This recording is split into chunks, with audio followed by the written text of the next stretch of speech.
Hey, everybody. Good morning, good afternoon, good evening. Welcome to Beekeeping for Newbies. Well, we have a very exciting and special episode planned for today. We've got an exciting guest. This was actually not planned, as you know, if you listened to last week's episode. We were trying to get into things that you should do in the off season and all the things you have to do to get prepared for the upcoming spring. And, if you've got any borrowed equipment or if anybody gave you something free or you were at a yard sale and found a good deal on something, we were going to talk about all those things. But I had a unique opportunity to catch up with a gentleman whose videos I've watched on YouTube for years and whose content I've enjoyed for a long time. And I know thousands of other people have as well. So, folks, without further ado, I want to introduce you to Ian Steppler of Steppler Farms. Well, Ian, hey, thank you so very much for agreeing to be on the podcast today. As I've told you before, I'm a big fan of your YouTube channel, Canadian Beekeeper's blog. Been watching that for several years. And in fact, I've mentioned your channel on the podcast several times. So we're very excited to have you today. Yeah, well, thanks, Jeff. I'm happy to be here too. Well, hey, if you would, if you can just take a couple of minutes here, just give us a little bit of a background on, how you got started in beekeeping, how long you've been doing it, what made you to kind of transition to commercial if it wasn't already a family thing, just anything you think might be useful to kind of give us some background on you and your operation. Sure. I think beekeeping, it might have come natural to me, but my story maybe kind of originates like a lot of beekeepers I hear and how they got into beekeeping, and that's just kind of I stumbled into it. Our family never has been involved with beekeeping. We're a farm family, cattle and grain farm, and the farm's going to have the centennial here this year. So we've been here for quite a while, very well established, but I don't have that that would be the first generation beekeeper, so we don't have that inherent beekeeping history within our family. So it's kind of new to the farm. I kind of got hooked with the beekeeping craft back when I was in university in the Diploma of Agriculture and just kind of stumbled into this beekeeping course they offer at the university. Bought 4 hives, and that was 1999, and built up to 30 hives, lost them all except for one, and then reinvested into the business and kind of built it into part of the farm makeup itself.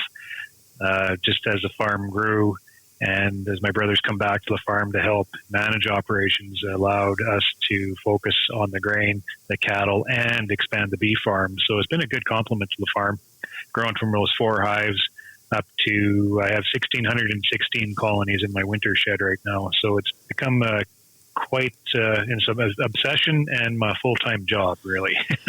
Wow. That's 1,660. So when it comes around time to, like springtime and you're coming out of the winter and you're ramping things up, obviously you have a certain percentage of dead outs and those that didn't make it through the winter, but what's your spring full strength numbers? I'm assuming you break off some nukes and you keep a few, create some additional production colonies, but do you kind of, hover in that 1,600 range, or does it keep growing every year? Or? Yeah, that's a really good question. You'll notice when you talk to most commercial beekeepers, they don't really know how many hives they have. And there's a reason, like when I was a hobby beekeeper, when I was a smaller operator growing, I knew he said, how many hives do you have? Well, I have 151 and a half colonies, because I knew exactly what I had and I had track of everything. But you get a lot larger, and especially when you implement practices of beekeeping like what I have, it's hard to really pin down exactly what you have because it's always in flux. You have your colonies going to winter. So right now is a good time to peg how many colonies I have because I have them counted because they're stacked in rows and everything. But once spring comes out, you start accumulating losses. You also start identifying hives that are failing. And then you start taking some of the hives that you built the previous year and incorporating them into the system to replace those dead outs, and it becomes just a revolving cycle. So how many hives do I have? I have 1,616 in there right now. Maybe through the worst part of spring before we start building again, I'll go down to 1,200 hives, and then we'll build it back up to 1,800 and 1,900 hives, and just kind of continual flux back and forth. I like to peg a number for easy math at 1,500. So it's just kind of very dynamic in that nature. Yeah. Sure. No, that makes sense. Now, I'm assuming you probably do a little bit of everything. I know we had a good discussion earlier about some queen rearing and some of the things that Carrie's doing for you there in the shop. And, in my mind, I always see, okay, well, we're gonna create our queens. We're gonna set up new nukes. The nukes are going to support our production colonies. I know you do honey extraction, but are you doing like Steppler Farms, honey where people drop by and you're doing retail sales of honey, or are you doing kind of bulk with it? What types of things, I guess, are you doing to sort of, that comprise the whole business and everything that you do to make it, what it is? I'd say the main focus on our farm is strictly honey production. Like we're not into any type of pollination opportunities out here. We do sell bees when we have surplus, but the main focus of the farm is basically just self-sustaining our operations. So most of our work goes into building the queens, building the nukes, and most of that is used to incorporate into our business just to help sustain the youth within their operations and such. When we do have surplus, we do sell queen cells and we do sell nukes. I have a bunch of nukes sold already, actually, because I'm anticipating a good spring. But we're just focusing on the operation itself, and we focus on the honey sales, which is bulk. So we do, there isn't a beekeeper I know that doesn't sell honey out of the honey house. So we do quite a bit of honey house sales to neighbors and to the local retail store and that. But most of our honey is sold through Bee-Made, which is a packer of Western Canadian beekeepers. So we sell our name. So there's about 350 of us beekeepers together in a cooperative, and we sell all of our honey, 100% Canadian honey, underneath the Bee-Made brand. So we sell about 25 to 30 million pounds of honey right across the country into the States, Japan, Caribbean, and that. Most of the honey, private label honey in some of the big chain stores in Canada, I'd say a good portion of that is Bee-Made honey. So we represent ourselves pretty seriously on the shelf. And I think it's doing pretty well. One thing about, I'll just kind of dive into just the marketing part of what we do. I'm selling my honey to a packer, but by selling my honey to a packer, which I am part of the cooperative, it just helps me keep that connection to my product in the drum, sold to the packer, onto the retail shelf. And it just adds another layer of connection to my product as it's being sold ultimately to the consumer. So it feels like my 350,000 pounds of honey I produce here every year, I feel like I'm able to market and follow the honey right to the producer at the very end. And there's a lot of beekeepers that sell in the open market and they lose that connection because they sell it to the broker and they don't see it after that fact. But I can see it. I can see it being packed. I can see it being marketed. I can see it on the shelf, and I can see the consumer grabbing that honey and using it. And I really appreciate that because I put a lot of pride behind my product and a lot of energy. And I like to see my product represented on the shelf with the dignity it deserves, right? I know it's not being adulterated. I know it's not being mixed off. I know it's being sold to the consumer the way that I would be selling my own honey out of my honey house here. So things are working pretty well for us here. Yeah, that is really awesome. And I think about, when I think of things like that, I think about what great lessons that those pass along to our kids, to be able to say, hey, look, see all the hard work and look at everything we do every single day. And here's the end product. I think that's really cool. Yeah. And I hear a lot of beekeepers that they'll criticize honey on the shelf, honey on the retail shelf as being garbage honey. And every single time I'll point out to them, I say, no, that honey on the shelf that you're identifying here from one of those major chains is 100% Canadian honey, 100% from your backyard here within the area. These retailers are displaying that product with the dignity it deserves. And if you have a problem with honey or how it's being displayed, you need to take it to your retailer and figure out what's going on and push that campaign forward. And I think that's one thing that Canada is doing a better job at right now, is providing more of traceability, or maybe that's not the right word, but the consumers are demanding quality, and they're not demanding, organics or anything like that, but they're demanding authenticity, and they're making sure that the products they buy on the shelf are actually what's being described in the label. And the retailers are hearing that, and they're then going and making sure they're sourcing products that can then meet that demand. And that's very important, I think. And that's driven from the consumer itself. And I think that attitude needs to be passed on and maybe adopted further down into other jurisdictions, like in the States maybe, or through other places in the world. It's ultimately the consumer that decides what should be on that shelf. And if we can provide them with that quality product, the consumer is going to be happy. So as beekeepers, instead of criticizing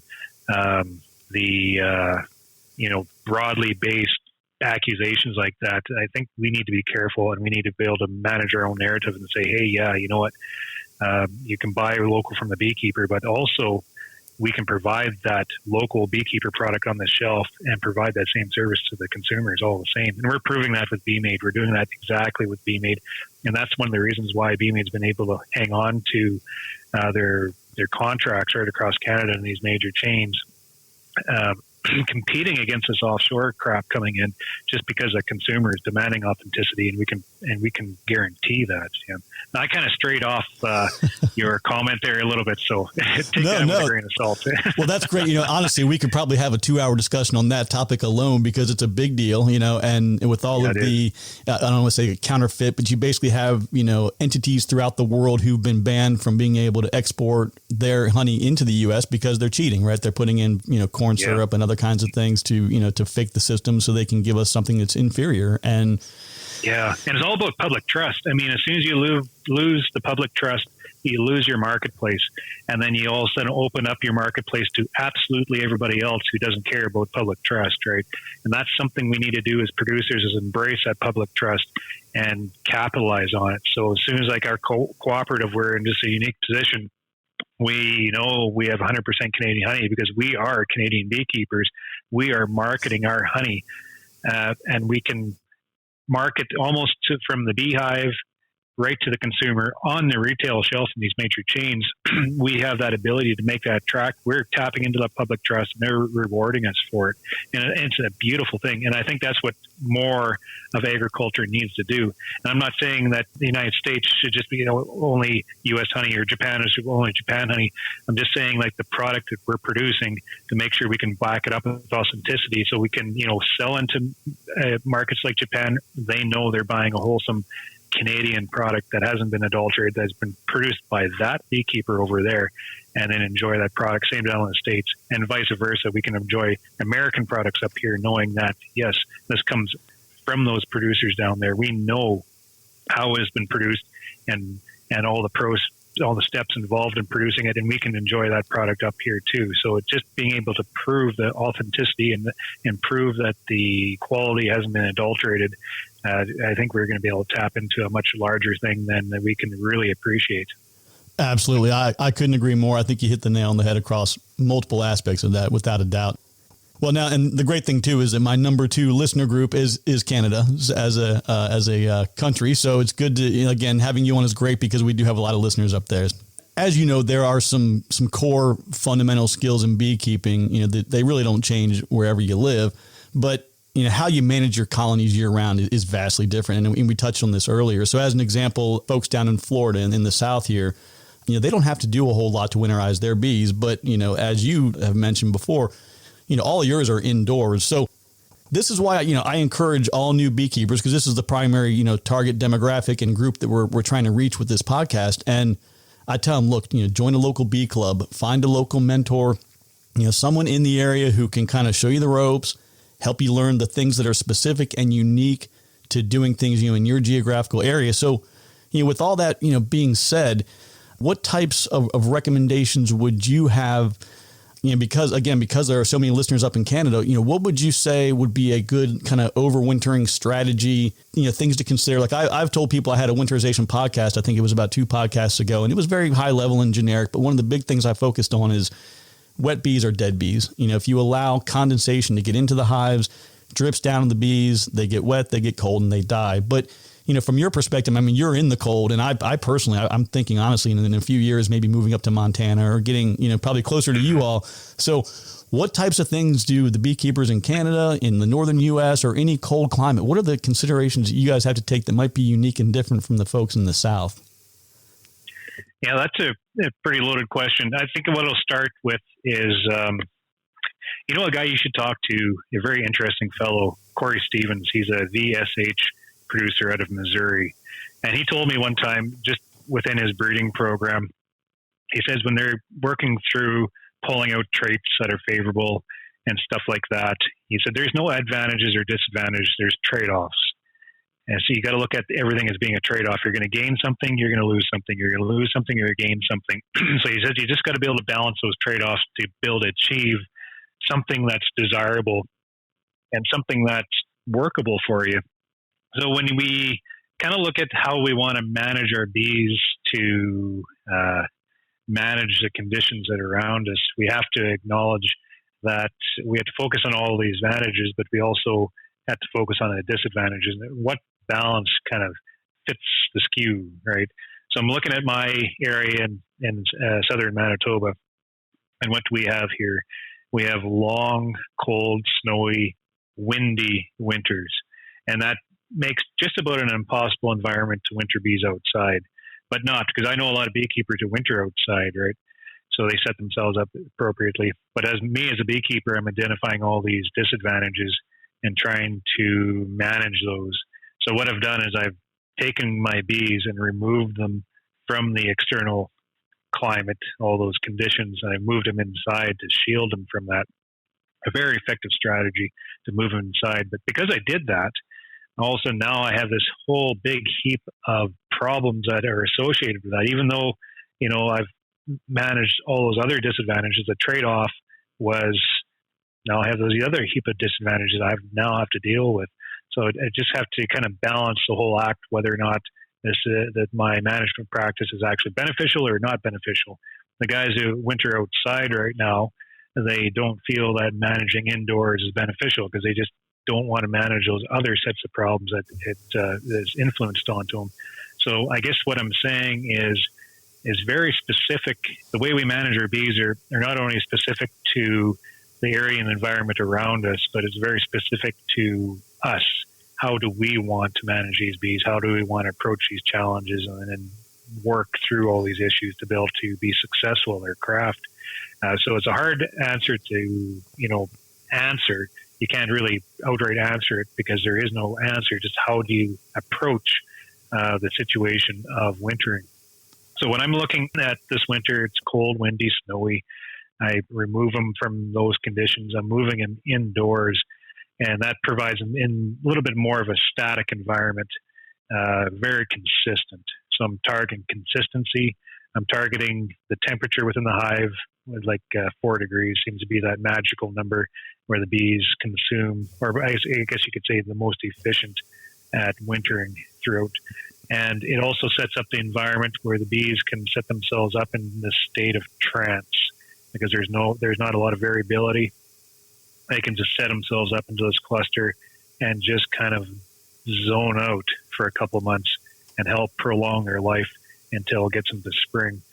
And it provides a huge advantage that way. I think outweighs more of the disadvantages. By bringing them inside like that now, I have to monitor the conditions in that shed. So it has to be 4 degrees, like I said. I have to provide air exchange to remove humidity because we don't want it too humid inside, and CO2. CO2 is very debatable, but just managing those conditions. The biggest problem probably is keeping them cool enough. Managing indoors is we kind of approach the complete opposite strategy as managing outside. You think about managing outside, you're trying to keep them warm, you're packing them up, you're trying to reduce that heat loss and helping them conserve their energy. While managing indoors, all of a sudden we have to think it completely opposite. We have to keep them cool. We have to keep them in a state where they're not too active and not consuming too much, and trying to keep them in their box, because if they get too warm, they'll start leaving their box and have high losses. So, it's completely opposite. So we do that by using the advantage we have through winter is this cold, consistent air temperature outside. We just pump that cold air through the shed to try to pull that temperature down in the shed to maintain those very static conditions. Like, we've had a cold winter so far. I'm just looking outside and we're in another snowstorm, windy as heck. It's not that cold, but the end of tomorrow night it's going to be minus 30 again. It's been a very cold winter. That shed, I'm pumping air through continuously, just ventilation. My minimum air exchange would be kind of like a table fan on medium. So there's always air coming through. It ramps up when the shed warms up so I can pull more hot air out. But those bees inside that shed can keep, I have a 40 by 45 shed, 12-foot ceiling, 1,616 colonies in there, and I can keep that shed at 4 degrees Celsius through minus 35 weather in a week-long process. It's just an amazing thing. And every one of these colonies are kicking off like 20 or 25 watts of heat energy at all times, and just a tremendous amount of energy. And, that's what they use to heat themselves. And this is something that we have to manage now. We moved them indoors. We're trying to manage that heat now and keep them all calm and collected and cool inside the shed. So that's my approach. You take my approach and you try to transpose that onto somebody maybe in Alberta, even. In Alberta, or let's say Montana. Let's say you're going to beekeeping Montana, you try to mimic what I'm doing up here. You can do it very successfully, except you get warm spells through the winter, and that rise in temperature just makes it that much more difficult to keep your bees indoors. That trade-off is you got to manage that heat production in that shed. And if you can't do it with outdoor air temperature, you start having to realize you have to bring in other steps to cool the sheds down, like refrigeration. And it's down beekeepers in Idaho or Iowa and like that who are using potato cellars to winter some of the bees before they go to California. They have to use refrigeration units to be able to keep their bees cool. But that disadvantage doesn't outweigh the advantage that's being presented to them by moving them indoors, just by keeping them, shutting them down, keeping them kind of static, and just helping them prolong that long life bee as far as they can, as low activity as possible. So I hope that provides feedback that you're looking for. No, it does. There's a lot more moving parts to it than I thought in my mind. In my mind, it's, you've got a forklift, and we're rolling them in. We're going to set them in here. We pull away, we drive off and just come back in the spring. I mean, not quite that simple, but, relatively, set it and forget it kind of thing. But obviously, like you said, there's a lot of active monitoring, a lot of that goes into it even with that approach, right? It's not going to be like a easier way to go. And indoor beekeeping doesn't mean, a lot of beekeepers will get the misimpression that you can bring colonies that are maybe in trouble and get them through winter. It doesn't mean that at all. You have to follow all the same fundamental basics as you would wintering outside. They have to have almost zero mites on them.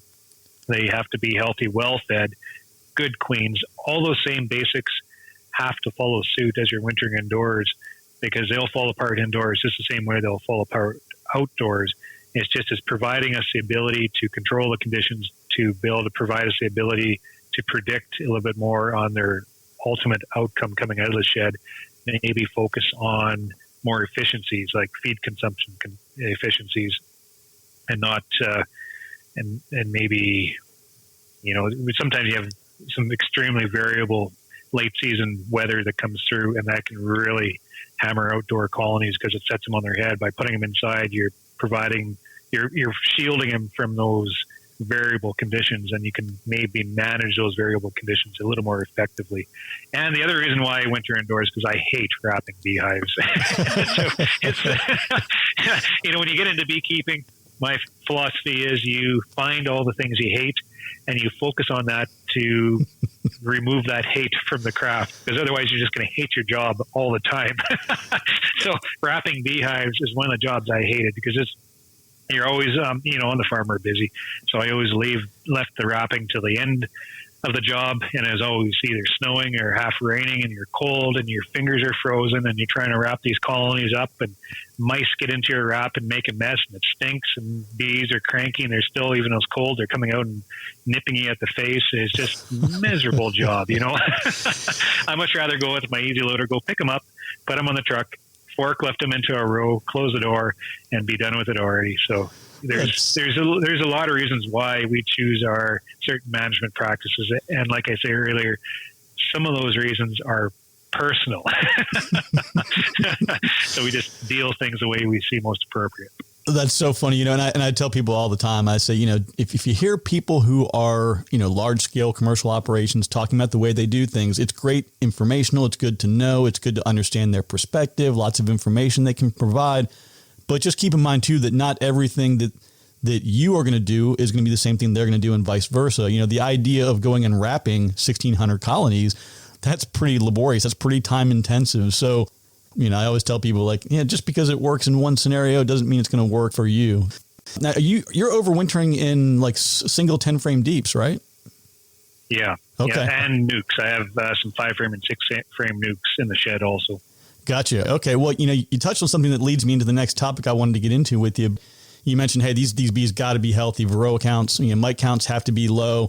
Disease, absolutely. Yeah, with disease and what they refer to, IPM or integrated pest management in the beekeeping world.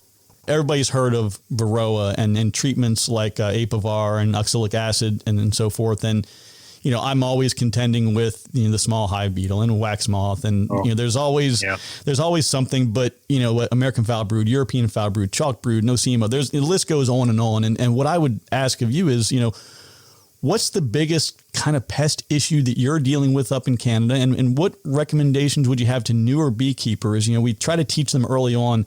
Here's what normal looks like. You don't have to know exactly what's wrong. You just need to be able to recognize that something's different or that something is wrong. But, how would you respond to that? What do you think would be the best way to kind of, tell a new beekeeper, this is the stuff you should be doing and maybe things you should look out for and how you should handle and manage some of those things? Yeah, as being a cattle producer, I'm a big believer in keeping good animal husbandry. So by looking after your problems is very important. Like you look at a cattle farm, for instance, if there's a problem, or let's say you have a 100-head cattle farm and you have a 10-head cattle farm just a mile down the road. What happens on that 10-head cattle farm or what happens on that 100-head cattle farm doesn't really influence each other very much because they're very contained within their separate little operations. So the management between those two practices doesn't really matter to each other, but in beekeeping it does, because we have to appreciate that our bees fly and the bees are opportunists. So they'll go and they'll tap in for some, it just shows you how precious the honey resource is to bees, because they'll go through great lengths and take tremendous risk to rob it out of a dying sickly colony to bring it back to their own, ultimately infecting their own colony just to get their fingers on those resources, And that is just it. When you have a colony that is suffering or maybe failing because of disease, it leaves the opportunity open for other colonies within a 2-mile radius or however far they'll fly to go into that colony, rob out the resources, but then take all that problem and spread it out to all the rest of the colonies around them. A huge issue. And as new beekeepers, I think they need to appreciate that what they do directly relates to everything else that's going on around them, and vice versa. What's going on around them is influencing to what they're doing there. So animal husbandry is number one. First off, you got to learn your diseases. And especially, like, besides all else, American foul brood is probably the worst one just because of its context. You get American foul brood in, the bees have just such a terrible time trying to clean it up that it just takes colonies down and the bees can't deal with it. So ultimately, the best thing to do with those colonies is you have to burn them. There's nothing around that. It's just the best thing you can do is just start from scratch. And if a colony is going down with American foul brood, it infects all the rest of the colonies around them. And it just, infection can just fester and spread like that. So you have to be aware with that. My biggest point of advice that I can give to new beekeepers is, like you mentioned, mentors. Find somebody that you trust that'll come in to give you, a little bit of advice. And don't be intimidated to have someone else look at your colonies and point out issues, because it's very important that if there's an issue going on, that you can recognize it and then accept assistance to be able to deal with that problem. And maybe if it's not another beekeeper because you're intimidated because you know how things are, reach out to your state or provincial apiarist, and that is their job. Their job is to come in there and help you identify and deal with these issues. And if it's American foul brood, they're going to tell you got to burn that colony, then you burn that colony, because that's ultimately the best thing you can do for all the bees within that area. Now, the other thing is varroa mite, and it spreads exactly the same way. I mean, those little buggers are hitchhiking on bees, and they're spreading between hive and hive and hive and drifting between all the colonies around. So you have infection, even though if you think you're controlling your varroa mite infection within your nest, your bees could still be going out to a neighboring colony that is crashing because of varroa mite, and then ultimately bring those mites back into your yard. And I find that with my operation, I think I'm doing very well with my mite control. And all of a sudden I find this pocket just kind of flare up on me. And I'm thinking, what is going on here? My treatment's not working. Well, it's not necessarily treatments aren't working. It's probably reinfestation from outside colonies that is polluting what's going on in there. So because of that, we have to incorporate within our treatment regime, we have to incorporate monitoring. And that's probably one of the most important things that a beekeeper can do is just continually monitor and assess the situation at hand. And then once you can, measure the situation that's happening, you can better act and react to certain circumstances that fall in your lap. I don't like talking about types of treatments and treatment regimes because everything is very specific to your audience, like wherever you are. There's different requirements that have to be followed in the States as there is in Canada, or even if you have viewers in Europe, there's different, it's all regulatory, so I can't really speak on that. But just having the grasp of the situation at hand is probably the most important thing you can do.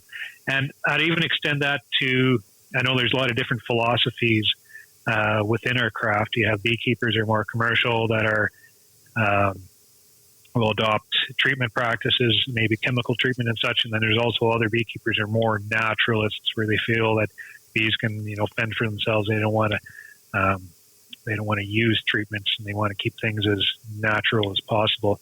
I don't have any problem with that, with the natural aspect of it, as long as that beekeeper monitors and as long as that beekeeper knows the situation at hand.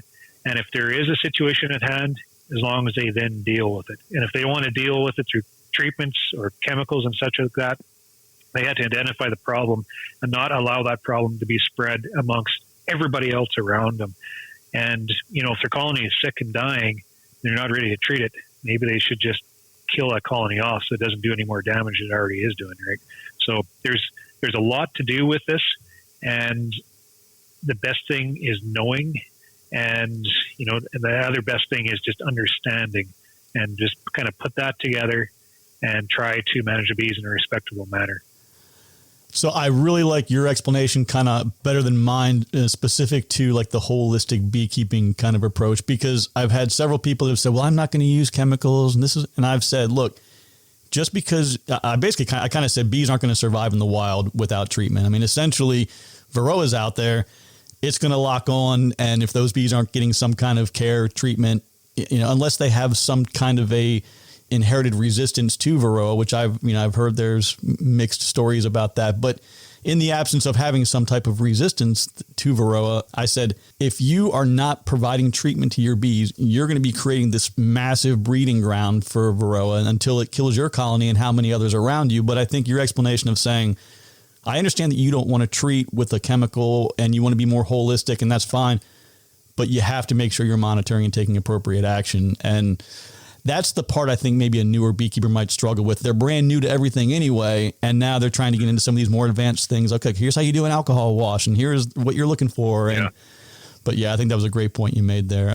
And then the thing is too, sorry, I just stepped on you, but the thing is too, just because their colonies look healthy, and just because they don't want to carry forward with certain beekeeping practices, and it looks like that you're successful and you have this little breeding program going on and you're going to, breed this mite-resistant bee, that will be completely wiped off the map just by reinfestation from a neighboring beekeeper around you whose colonies maybe are having trouble infest your colonies, and they will die anyways just because of the influx of disease.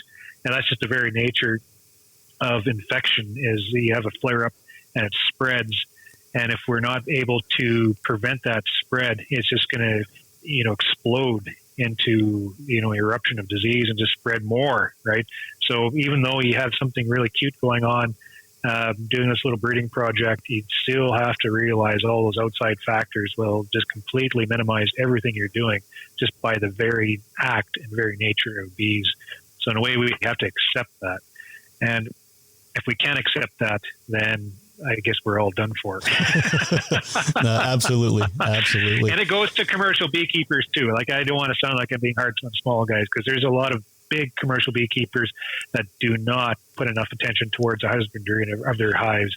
And it becomes, my argument isn't so much to the big beekeeper because they have so much on the line that they put a lot of attention towards it. My argument isn't to the small beekeeper because they really only have a few colonies. Like, what damage can it really do? My argument more so is to those mid-sized beekeepers. I think those guys should be our target in trying to reach those mid-sized beekeepers. I was one of them at one time. You used to have 10 hives. Now you're growing to 250 hives. You have a job on the side. You have all this work to do. You can't get your work done because of your job. You start falling behind, and then all of a sudden, instead of just one colony like a hobby guy, you have 250 colonies that are spreading this disease all over the place, and it becomes more of a problem. So as these beekeepers are growing in size, they're following that ambition, that spirit to make something into something, exciting, building a business. I want to be a full-time beekeeper. Oh, they have such a hard time making that transition because I can't spend enough time with those colonies as they build that workload out because they have that supplement job on the hand, and things just absolutely fall apart on them because they're not on top of husbandry. So as those beekeepers, we have to target them, and we have to send a message out to you guys that as you're building that operation, keep on top of that husbandry. That is job number one. Because if you can't control your husbandry, not only are you going to be a problem to everybody else around you, but you are going to completely fail as an operation, and you won't be able to stage out into something more exciting than what you built there. So that's just my message to beekeepers. We got to be careful on pegging demographics like that, right? Sure. Because it's a problem for everybody. But at the same time, we have to focus in on what is the actual issue here. It's not the hobby beekeeper. I mean, seriously, it's the guys that just don't have the time to be able to put into their colonies and look after the issue. We have to make sure we look after husbandry. Job number one is husbandry of our hives. No, great point. Absolutely. It's funny how, as you're talking, I can see like 4 or 5 other things that keep popping up, and I'm like, okay, I gotta rein this in, or we'll be here all day. We are beekeepers. We tend to talk and talk and talk. It's funny. I'm mentoring a gentleman who's local, and we got on the phone the other day, and I took one deep breath, and I think I talked for about 25 minutes straight, and I got to the end, and I was like, I'm sorry, man, I get a little excited about this. So it happens. Yeah. I make a rule because I'm on YouTube now, and I have a lot of exposure, I guess. And guys will phone me, and I used to pick up the phone and then just kill an hour and a half, 2 hours. And I was like, I can't do this. So I make a rule to myself now that I can't pick that phone up. Even though I want to, and even though I want to be polite and talk to beekeepers, I can't do it because it just kills my day. So I say, okay, guys, I'm not talking to you on the phone. Give me an email. I answer all my emails kind of short form if I have to, but it's just, it's overwhelming. Well, I think the plan maybe moving forward is just you gather up all the emails once a month. You jump on with us. You run through everything. We put all the information out there, and then you don't have to worry about calling everybody back. You can just knock it out in one big, 2-hour call, and we'll do it that way. Yeah, it's managing workload, right? There you go. Exactly. Hey, speaking of workload, I noticed you have this pretty awesome system. This is getting more to the hands-on piece of things, but I saw your truck with the boom and the fork, like the pallet forks on it. Can you tell us a little bit about that? Because that's a pretty awesome piece of machinery. Oh yeah, that's comes from Australia. It's an easy loader. Just kind of like a boom jib crane is what it is. Articulating is it can reach anywhere out 16 feet out. Lifts, it won't lift a barrel of honey. I think sometimes they say it will, but I won't test that. But I just need it to be able to lift 5 or 6 full boxes of honey. And I bought that, like I was talking earlier, about templates. When I first got into beekeeping, I followed much the same process as much everybody else. You have your 4-way pallets, and you hire a crew of guys, and you have a forklift and pallets, and I just got tired of dragging forklifts around, and I didn't solve the actual awkward lift that I was trying to solve, which is lifting heavy honey boxes off a colony. No matter how many forklifts you have in the yard, unless you relieve the problem with hiring more guys, you're still lifting those heavy boxes of honey off the colonies. And it's not an easy lift. Like, this is over our heads. And sometimes we're twisted and we're bending over, and it's just killed my back. So I was looking for a solution to that. And my neighbor had one of these things, and I kind of looked to see what he was doing. And it's an expensive little piece of machinery. So I sat down, and Dad told me, he said, I might as well invest into your back now when it's good than when you have it buggered up. So, so Sure. he lent me a little bit of money, kind of like on a work loan, I guess you can call it. So we bought this crane, and with that crane, I then developed my entire operational strategy around it. So not only am I using it to help pull honey with the use of the skateboards, but I'd also set up my yards and 2 hive pallets, and I started moving all my colonies with it too, just to help make better payback for this unit. And as soon as I adopted that practice and switched my entire facility over to it, I haven't looked back. It's been quite a useful machine. And a lot of the beekeepers will tell you it's pretty slow and maybe cumbersome, and you add a few more steps. So if you're looking to build an operation that is quick and efficient, the best thing you can do is hire guys or hire a forklift or buy a forklift. That's the best way to go about that. But my focus is more internal. I wanted to keep things more myself. I wanted to be able to hire kids from town. I mean, anybody who wanted a job on the farm, I could give them a job, because the basic requirement of lifting 80-pound boxes wasn't there anymore. So, anybody want a job, I hire. I keep everything. I don't hire foreign workers. I don't need to, because I have enough workforce just locally here. I hire my own kids now.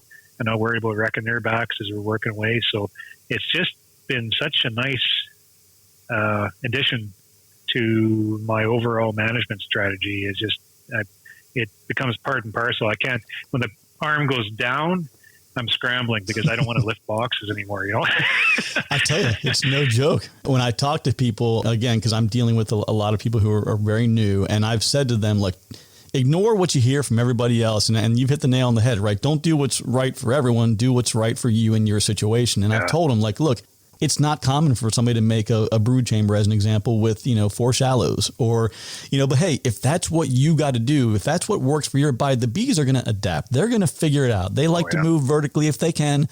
Outside of that, don't make it something that's, 40 frames wide. They're probably not going to like that. But outside of that, they're going to figure it out and they're going to make it work. And, I remember when I was early into my beekeeping, I'm like, oh, I got 3 or 4 deeps. Let's just throw a bunch of deeps in there. And then you pull a deep off, loaded up with honey, with just packed full of honey.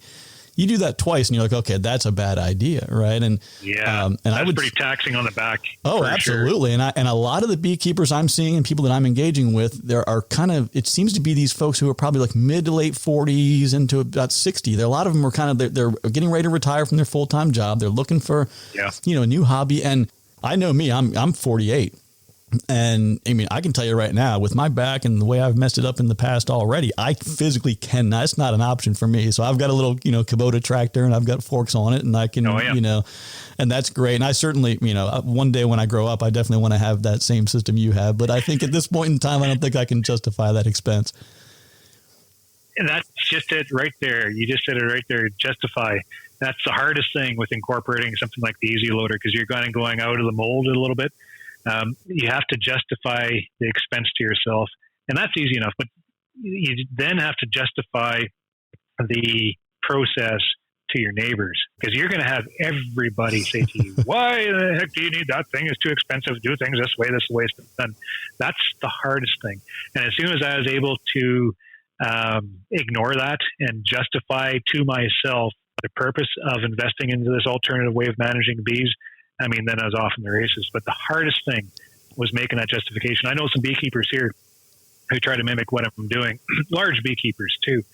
I know beekeepers who adopted it and haven't looked back like me. And I know other beekeepers who sold that arm the following year just because they couldn't justify that with their neighbors. Sure. So, and it goes as life. That's a lesson we have to kind of acknowledge as we work through all areas of life. But even with you're going to work mediums instead of doing the standard deep through your brood chambers, that's off the cue. You have to be able to justify managing in that certain arrangement, and as soon as you're comfortable with it, being able to explain your purpose to everybody else, then those are just become details, right? So justification is a huge issue. Absolutely. So of all the day-to-day tasks that a beekeeper has and all the things that you do on a regular basis, what would you say are, I kind of got a heads up on this one earlier, but what are your most favorite and your least favorite things to do as a beekeeper? Boy, in the middle at the back end of the honey pool, I hate bees. I hate everything to do with the business. Then you get into winter, and we get a break up here because we put them into winter for 5 months or whatever. And we get a bit of a break from the bees, and then you start talking about them again, and you start looking forward to spring again. So a refresh, a break from this business is critical, is absolutely crucial, because they just demand every aspect of your life. You know, I have how many in my shed right now? 95 million bees, and every one of those bees has a little whip, and they whip me all day long with that, right? I can't get away from them. So you have to be able to, that's a good question, because you have to be able to identify the aspects you like and what's kind of attracted you to the business. And you also have to be able to identify what you don't like and be honest with yourself. And if you can be honest with yourself and identify those things that you don't like, you can focus on all those attributes and then maybe bring something to relieve that dislike about it. And the more things you can take away that you don't like, just adds that much more pleasure to your overall management of the business. So, and that comes as you evolve through the business. Like what I liked and disliked when I had 500 hives is a lot different now than I have 1,600 colonies going on now, because everything, the art of beekeeping is the same, but the processes are a lot different. So you start layering different processes, different demands, restraints, rewards, and all that is a lot different. But right now, I think what I don't like, I hate robbing bees with a passion. If I could raise breed little bees that didn't rob, that'd be a much happier beekeeper. I hate robbing bees. I go through a lot, especially when you have a yard that's too close to the honey house and the guys leave the door open. It's like, you get punished for it, and the workers get punished. And then you start, as soon as robbing season starts, we have a pretty intense honey flow through the first part of summer, so we can get away with a lot of things up here, leave the doors open or whatever. Just manage bees a lot differently when bees aren't robbing. But as soon as the honey flow slows down a bit and they step into that winter hoardy spirit and start robbing, you start following rules and you start making sure things are done a certain way. Otherwise, those little bastards will punish you. So, pulling honey, you got to be quick in the yards. I would use skateboards, which leaves a stack of unprotected boxes on top, so you have cracks. Either you tape them up or cover them up to make sure the bees don't take that honey back. Just that constant battle of robbing. Ooh, I hate that. The one thing I do like about beekeeping is one thing that's probably kept me in this business is just this unique connection it provides me to the environment, I guess. I wouldn't call myself an environmentalist, but being tied directly to agriculture, like we are a substantial farm here, we're very conservative-minded, conservation-minded is what I mean. Just our landscape is extremely variable with hills and valleys. We have some flat land that has sensitive type, salty type muskeg lands, and we manage our property according to its type. And we're very focused on the management of our soils, because the soils that provide us our livelihood. One thing I like about the bees is it allows us to tap into the conservation, what's the word I'm looking for? Just that whole sense of conservation in a different way, not just basically on the soil, but more so on diversity and the importance of having a diverse landscape and makeup right across the countryside. And farmers don't appreciate that, because we look at anything growing other than that crop or the pasture grass as being a weed. And we do that for good reason, but we need to realize that there's other things that need to exist at the same time. And that's something we don't appreciate because we're not connected to that sense of the environment needing that sense of diversity, except if you're a beekeeper. So I have a unique balance as being a grain farmer, cattle farmer, and a beekeeper. So I can see that need to be able to manage the land, manage the soils, manage the production. But at the same time, we need that diversity to be able to sustain our own honeybee operation, to be able to keep them well nourished.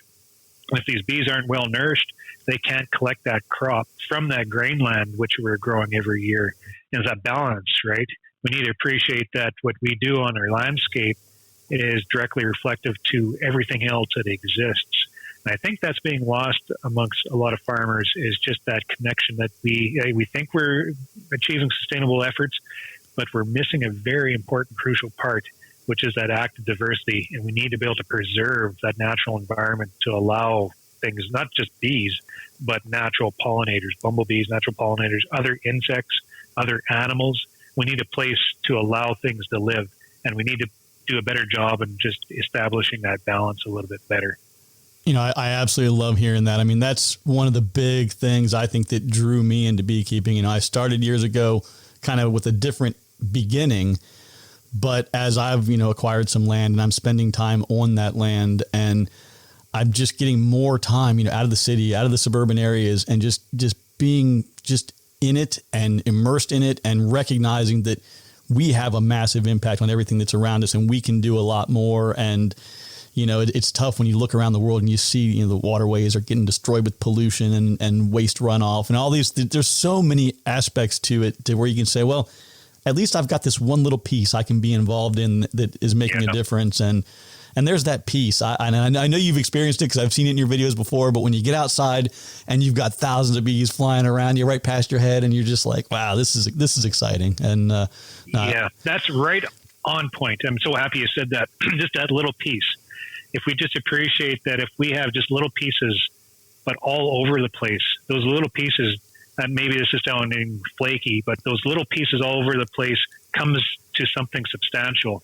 And that's all we need to be able to achieve, is just those little aspects of preservation, which add up to something that is really noticeable, something that really contributes. And that can be done by absolutely everybody within society. If everybody really give a damn about our sustainable efforts and moving forward, and recognizing our ecosystem and all that, just by shifting our habits, shifting what we do every day just a little bit, makes a huge difference. And if we can relate that down to honeybees, just by providing little pockets of the natural world all over the place, I don't care where it is, just a little wetland that maybe doesn't have to be farmed, leave that alone. Maybe put more effort into the ditch, allow natural growth as we try to manage these conditions, all these noxious weeds and bulrushes and water management. That if we put a little more effort into managing those issues, but then allowing other things to flourish, I mean, that's a huge resource for pollinators to, thrive on. But at the exact same time, when I say all this and these efforts we need to do to be able to preserve the landscape, my narrative also goes directly back to beekeepers and to environmentalists, saying that we need to appreciate the act of development at the same time, because we need to exist. There's a reason why we're growing these crops. It's because we need to eat, and we don't need, but we want all these luxuries in life. So we have this act of development as we, develop our societies and live. So we need to be able to allow development to happen. We can't, as beekeepers, tell that farmer not to farm his property the way it is, because his hands are tied. He's all economics. He's there managing the land best to his abilities, making his livelihood on this and doing a very good job. He doesn't need a beekeeper to come by and say, you're doing this all wrong. Where's all these weeds? I need these weeds in your field because my bees are starving. Well, that just doesn't cut it. But if we go to these farmers and we appreciate what they're doing, and if we work with these farmers to maybe establish some of those little efforts all over the place, those preservation around the edges, maybe, let's say, then maybe we can achieve the same thing where we can preserve the natural world, fortify our bees' diet, keep them healthy. And then as beekeepers, we can then also exploit this huge abundance of wealth, like these flowers that grow across Canada here. We can maybe pull that honey crop off and find that balance between the two. So, we beekeepers, we have our foot in both doors. We're environmentalists in one way, but at the same time, we're also, we're a part of agriculture. We're a part of that whole system. We have to make sure that we don't alienate that aspect of our beekeeping craft. We have to make sure we contribute to agriculture at the same time.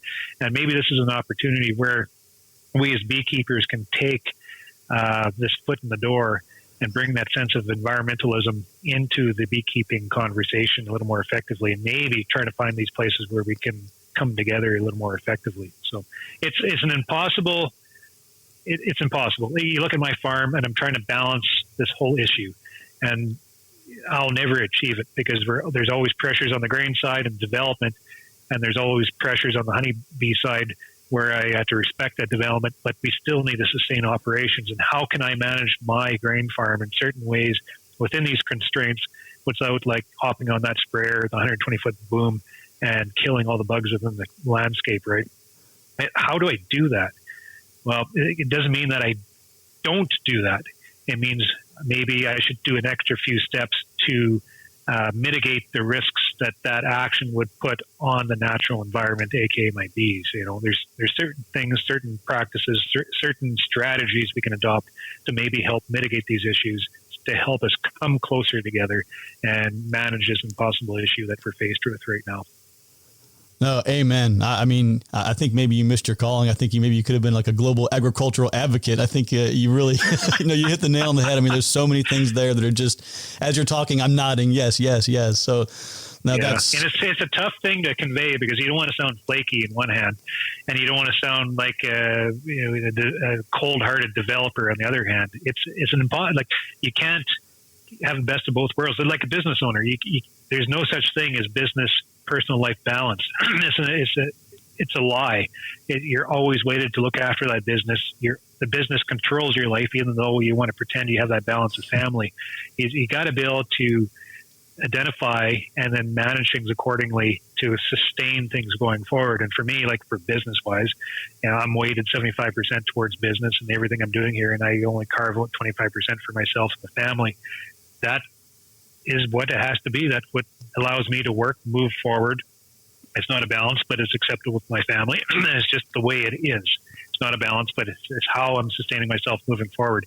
And we might have to do the same thing as we recognize these issues within development and within the natural world. Is we're not going to be able to achieve that perfect balance. we're not going to be able to claim that imbalance that favors us. Maybe we can find pieces here and there that maybe favor us this way, maybe favors them that way. And when we bring it all together, then it becomes a workable format. Without a doubt. Absolutely. It's that constant balancing act. And I agree.